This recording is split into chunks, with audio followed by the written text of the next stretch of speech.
katanya jenazah Harun Masiku ditemuin. Bener nggak nih? Jadi gini ya guys, lagi heboh ada kerangka jenazah tuh ditemukan di sebuah mobil yang terparkir di depan asrama polisi Ujung Pangkah, Gresik, Jawa Timur. Katanya sih mobil ini tuh udah diparkirin selama 5 tahun. Tapi anehnya nggak ada yang nyium bau busuk dari mayat itu. Nah sekarang kasus ini tuh masih diselidikin guys, jadi kita masih belum bisa mengidentifikasi siapa jenazah ini. Tapi waktu gue liatin komen-komen, banyak banget netizen yang menduga kalau ini tuh jangan-jangan jenazahnya Harun Masiku. Jangan-jangan Harun Masiku, kerangka Harun Masiku. Tahu kan ya guys, Harun Masiku kira-kira 5 tahun yang lalu dia itu ditetapkan sebagai buron. Soalnya dia diduga terlibat sama kasus suap, dia itu kadernya PDIP ya. Yang gue mau highlight dari video ini adalah, mungkin gak sih jenazah ini adalah Harun Masiku kalau berdasarkan dari ciri-ciri jenazah yang udah dipublikasi hari ini. Yang pertama, jenazah ini tuh laki-laki ya guys, jadi Harun Masiku laki-laki, so possibility-nya ada. Nah yang kedua, usianya sekitar 50-60 tahunan. Harun Masiku sendiri usianya sekarang nih ada di 53 tahun. Wow. Jadi masih ada possibility juga. Next, rambutnya itu lurus hitam panjangnya 7 cm. Harun Masiku sih kabarnya rambutnya itu warnanya hitam, tapi lurus atau pendek atau keriting gue nggak tahu sih. Dan 7 cm, well itu bisa tumbuh kapanpun ya kan. Jadi kalau rambut itu very flexible, jadi gue nggak tahu. Ada lagi ciri-ciri jari jenazah ini, gigi rahang atasnya tuh tonggos. Ini juga subjektif banget ya, tonggos atau enggak. Jadi gue skip yang ini. Tinggi badan dari jenazah diperkirakan 153 sampai 163 cm. Sementara Harun Masiku itu di 172 cm guys. Jadi kalau berdasarkan tinggi badan kayaknya ini bukan Harun Masiku. Anyway, ini cuman iseng-iseng sosiologi doang ya guys ya. Tetap aja kita harus tunggu hasil identifikasi dari pihak yang berwajib. Dan menurut data terbaru, katanya mobil ini terakhir diakses itu sekitar 4 sampai 5 bulan lalu. Respon Puan Maharani ketika ditanya awak media adanya utusan yang konon datang dari Jokowi untuk meminta agar Hasto Kristianto segera mengundurkan diri dari jabatannya sebagai Sekjen PDIP dan meminta agar Jokowi dipulihkan dalam keanggotaannya di tubuh PDIP berbeda dari politisi PDIP yang lainnya yang mengedepankan pendekatan yang konfrontatif. Orang-orang seperti Deddy Sitorus dan Guntur Romli menampilkan gaya berpolitik dari PDIP yang ingin terus-menerus menghadirkan wajah PDIP yang garang dan terus menebar sikap permusuhan dengan realitas politik dan kekuasaan hari ini. Ini berbeda dengan pernyataan yang datang dari Puan Maharani yang jauh lebih elegan dan ingin mengintegrasikan PDIP dengan politik dan kekuasaan yang sedang dipimpin oleh Presiden Prabowo Subianto dan Wakil Presiden Gibran Rakabuming Raka. Bagaimana dua kekuatan dan pendekatan politik dari politisi PDIP yang bertolak belakang ini? Apakah pendekatan konfrontatif yang menang sehingga kekalahan ada pada pendekatan politik yang lebih integratif yang dimainkan oleh Puan Maharani?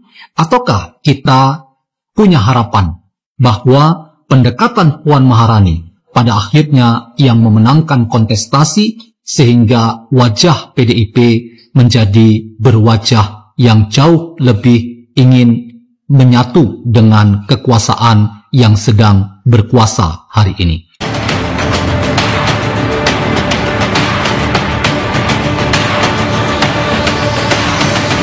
Elit Banteng sepertinya tak ingin melihat Presiden ke-7 Republik Indonesia Joko Widodo menikmati masa pensiun dengan tenang. Satu persatu politikus PDI Perjuangan menendang bola panas yang menggelinding mengusik hati Jokowi. Serangan ini pun kian gencar memborbardir pertahanan kesabaran Jokowi seiring kasus hukum yang tengah membelit sang tangan kanan Ketua Umum Megawati Soekarno Putri, Hasto Kristianto. Apa gerangan? Mengapa moncong putih tak jua melupakan Jokowi di kasus Hasto? Tanpa ada urusan Mas Hasto itu ya memang hubungannya Pak Jokowi dengan PDIP memang buruk gitu pasca sebelum mulainya kampanye pilpres itu. Jadi nggak ada hubungannya sebetulnya, nggak ada hubungan antara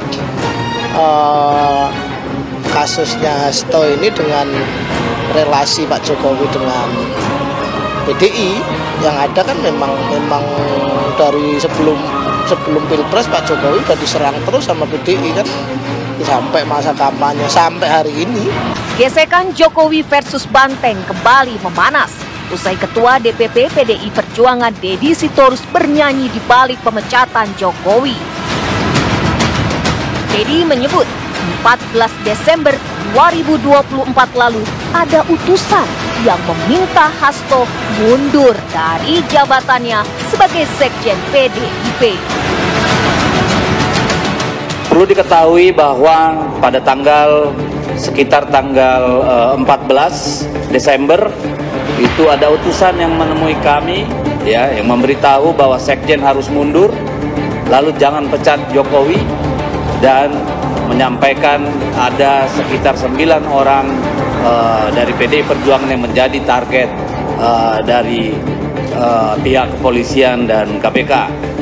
Jadi itulah salah satu, dan itu disampaikan oleh orang yang sangat berwenang. Saya sih memilih untuk menghimbau masyarakat menempatkan presiden ini yang memang kita pilih, gitu ya, yang kemudian memimpin kita 10 tahun di posisi yang sebagai presiden, supaya marwah kita juga terjaga. Tapi ya itu tadi catatan saya, jangan sampai hukum tercampur dengan politik. Kemudian yang kedua, jangan sampai hukum mengikuti selera politik. Baik. Sebab bila hukum mengikuti selera politik, maka aparat hukumnya berpolitik. Kalau aparat hukumnya berpolitik, nggak ada salah, juga jadi salah demi politik. Kalau katanya Bang Deddy ya, jangan pecat Pak Jokowi. Lalu kemudian misalnya ada lagi Pak Sekjen Hasto Kristianto harus mundur. Itu kan pesan-pesannya seperti itu yang disampaikan oleh orang ini. Yang sampai sekarang juga belum tahu betul orang ini siapa, lalu utusannya ini yang mengutus siapa. Ini semuanya masih di ranah statement yang kemudian belum ada klarifikasi. Nah, dalam hal ini artinya tidak ada yang menuding Pak Jokowi secara langsung. Bahkan Bang Deddy sekalipun tidak menuding Pak Jokowi secara langsung.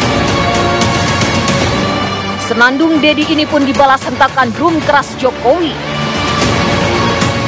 Jokowi menantang PDIP blak-blakan mengungkap siapa sosok utusan itu. Jokowi geram karena selama ini sudah diam, meskipun menurutnya fitnah dan celaan tiada berhenti. Ketua PDI bilang kalau Pak Jokowi jangan dipecat dan Pak Hasto harus mundur. Tanggapannya gimana? Enggak ada. Ya harusnya disebutkan siapa, itu biar jelas. Enggak ada. Ya apa? Anunya apa?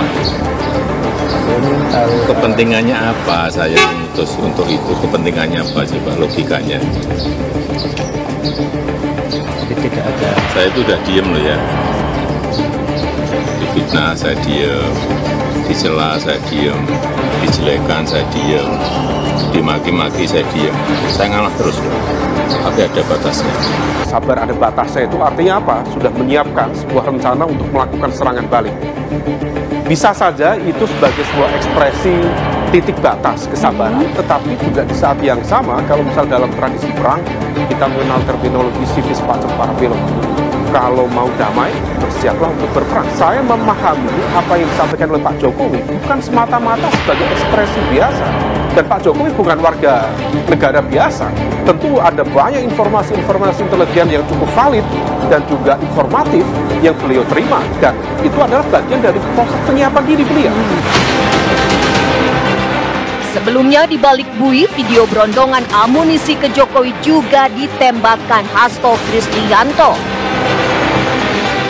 Tersangka suap dan perintangan penyidikan Harun Masiku ini menyentil peran Jokowi saat revisi Undang-Undang Komisi Pemberantasan Korupsi. Membalas tudingan Hasto, Jokowi masih terlihat tenang. Kini, kesabaran Jokowi sepertinya ada batasnya. Rentetan tudingan itu seakan mengusik sisi terdalam yang membuat Jokowi harus bersikap. Sepengetahuan saya, tidak ada yang namanya presiden ini diuak-uak ya, dicaci maki lah, dihina dan sebagainya, itu seperti mantan presiden Jokowi ini gitu. Dan ini sampai sekarang pun masih seperti itu. Ya kalau kita lihat pernyataan-pernyataan yang dilontarkan oleh saudara Deddy Sitorus itu tanggal 14 Desember, ada yang datang utusan khusus dan kemudian sudah dijawab oleh Pak Jokowi, siapa itu? Tolong dibuka gitu. Apa untungnya buat kami menyampaikan berita-berita ini kalau peristiwa itu tidak terjadi? Apa untungnya untuk seorang Deddy Sitorus? Apa untungnya untuk partai? Tidak ada untungnya. Tetapi bahwa peristiwa itu pernah terjadi dan itu buat kami aneh gitu ya, mengganggu kedaulatan internal partai, itu ikut mencampuri urusan kami, itu kan sesuatu yang ya tentu saja wajar kalau kemudian kami menyampaikan ini sebagai ilustrasi. Diakui PDI Perjuangan merupakan kapal tempat Jokowi dan keluarga berlayar yang melambungkan sosoknya di pentas politik nasional. Di masa keakraban, Banteng selalu pasang badan ketika badai kritikan dan cibiran menghantam Jokowi dari lawan politisi. Tapi kisah manis itu kini berakhir pahit setelah Jokowi dan PDI Perjuangan berbeda jalan politik.